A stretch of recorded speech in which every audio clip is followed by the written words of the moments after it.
நாட்டில் எரிபொருளின் விலை அதிகரிக்கப்பட்டிருக்கிறது. இந்த எரிபொருள் விலை ஏற்றத்திற்கு அமைய பேருந்து கட்டணத்திலும் மாற்றம் ஏற்படுத்தப்படுமா, பேருந்து கட்டணம் அதிகரிக்கப்படுமா என்ற சந்தேகம் நம்மில் பலருக்கும் இப்ப காணப்படுது. ஆனா பொதுவாக பேருந்து கட்டணத்தை அதிகரிக்கணும் அப்படின்னு சொன்னா பேருந்து கட்டண அதிகரிப்பு என்று சொல்லி பிரத்யேகமாக ஒரு சூத்திரம் காணப்படுது. அதற்கேற்ற மாதிரி தான் பேருந்து கட்டணம் அதிகரிக்கப்படும். அது மட்டும் இல்லாம எரிபொருள் விலை அதிகரிப்பின் போது 4% அதிகமாக எரிபொருள் விலையேற்றம் காணப்படுது அப்படின்னு சொன்னாதான் அதற்கேற்ற மாதிரி பேருந்து கட்டணத்தில் மாற்றம் ஏற்படுத்தப்படும். இந்த விஷயத்தை இப்போ போக்குவரத்து மற்றும் நெடுஞ்சாலைகள் பிரதி அமைச்சர் பிரசன்ன குணசேன சொல்லியிருக்கிறார். அது மட்டும் இல்லாம இவர் இன்னொரு முக்கியமான விஷயத்தையும் சொல்லியிருக்கிறார்.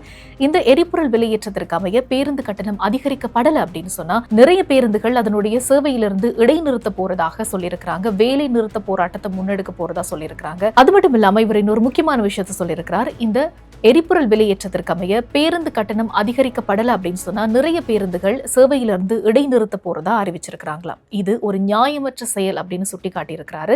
அது மட்டும் இல்லாம ஒரு சில பேருந்துகள் அப்படியான முடிவை எடுத்தாலும் ஏனைய பேருந்துகள் தங்களுடைய சேவையை வழமை போல முன்னெடுத்து செல்வாங்க அப்படின்ற ஒரு நம்பிக்கையான விஷயத்தையும் சொல்லியிருக்கிறாரு. எனவே இந்த பேருந்து கட்டணம் அதிகரிக்கப்படணும் அப்படின்னு சொன்னா எரிபொருள் விலையில 4% அதிகரிப்பு தேவை. இப்போ அதிகரிக்கப்பட்டிருக்கிற விலை அதிகரிப்பானது அந்த எல்லைக்குட்பட்டதாக இல்லை. எனவே பேருந்து கட்டணம் இப்போ அதிகரிக்கப்பட மாட்டாது என்ற விஷயத்தை அறிவிச்சிருக்கிறார்.